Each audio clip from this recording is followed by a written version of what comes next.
んにちは。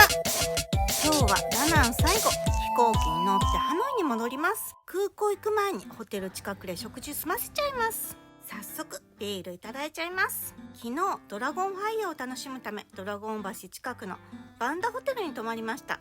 この近くはいっぱいレストランがあるので助かります。美味しい。こちらは韓国風焼肉です。開けてきたようです。肉が大きい。ユーサ12日間ベトナム旅行しているのでベトナム料理に飽きちゃって看板は日本風焼肉だったんですが、いただきます。いかがでしょうか。思ったよりいける。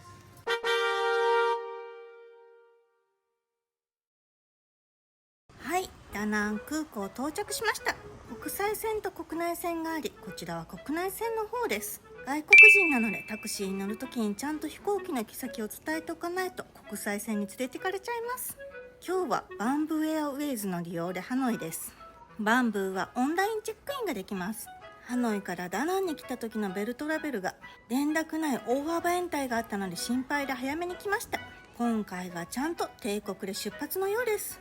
オンラインチェックインできるのもいいですね。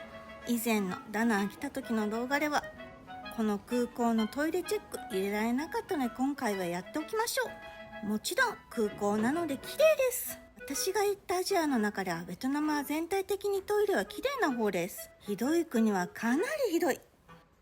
特別大きい空港ではないので飲食店がちょこちょこある程度なので中に入っちゃいましょう。夜の便のせいもあるかそれほど混んでいません。ハノイからダナン来た時は同じですが国内線でベトナム移動ですが外国人はパスポートが必要です。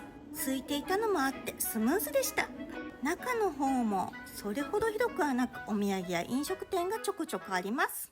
今回はハノイ旅中にダナンに来たので荷物はハノイ空港近くのホテルに預けっぱなしで身軽です。無料手荷物は7キロ。チェックインカウンターは狭いので私が見た時は空いてましたが混みそうなので預ける方は早めに言っといた方が良いです。搭乗ゲートは少し遠く階段の下でした。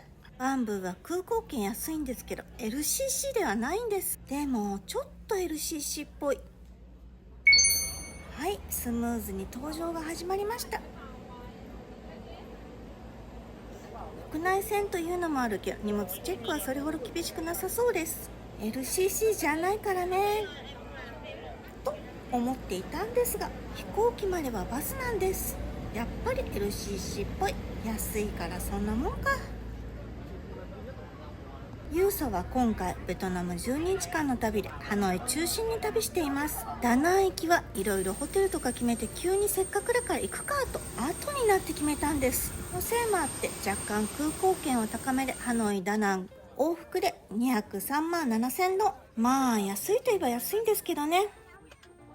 飛行機はそれほど大きくなくさっきのバス2台で満席って感じでした。座席の広さも広くもなく狭くもなくモニターもないし他 LCC と大きく変わるものはありません。乗車時間は1時間ちょっとなのであっという間。特に何も問題はありません。ダナンバイバイ。想像よりダナンとっても良かったですね。今度はもっとゆっくりしていきたい。2泊3日では足りませんでした。さあいよいよ飛びますよ。飛び立つドキドキをお楽しみください。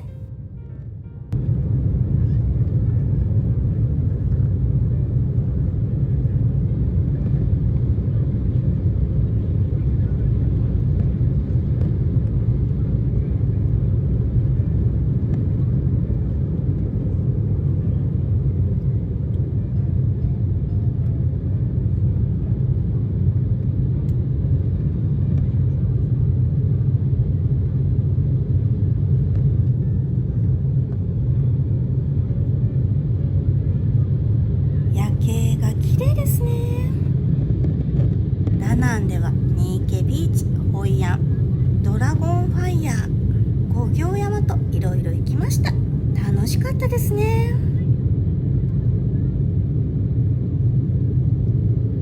野外活動部は山と旅を行きやすく行った気になる動画作ってます。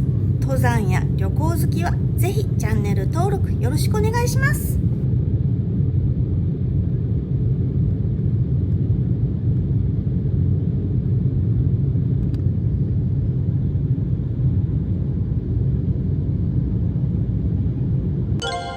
たった1時間なんですがお水が出てきました。この辺は LCC じゃない。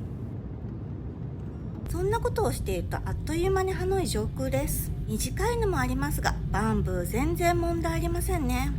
バンブーエアは LCC とフルサービスの中間くらいですね。こういうのをミドルキャリアというらしく今注目されています。東京成田からダナン行きもあるようでそれほど高くないみたいです。利用価値ありますね。いよいよ着陸です。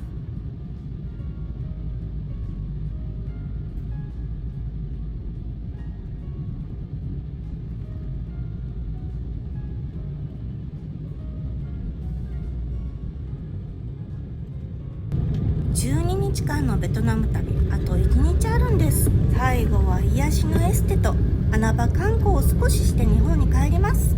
本当はそのまま日本帰宅になるようにすれば便利だったんですが、先ほども言ったようにいろいろ決めてから急遽のダナン行き、明日の予定変更できなかったので仕方ない。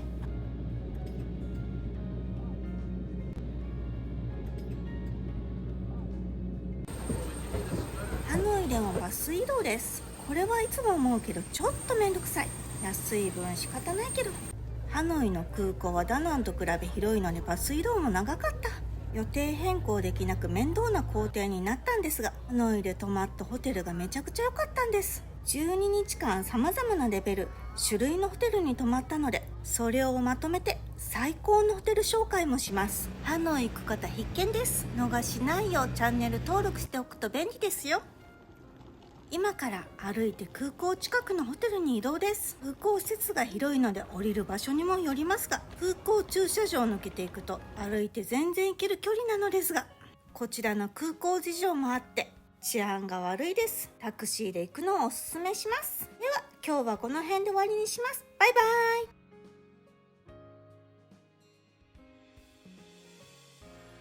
次回は金曜20時燕温泉と関温泉です。ご視聴ありがとうございました。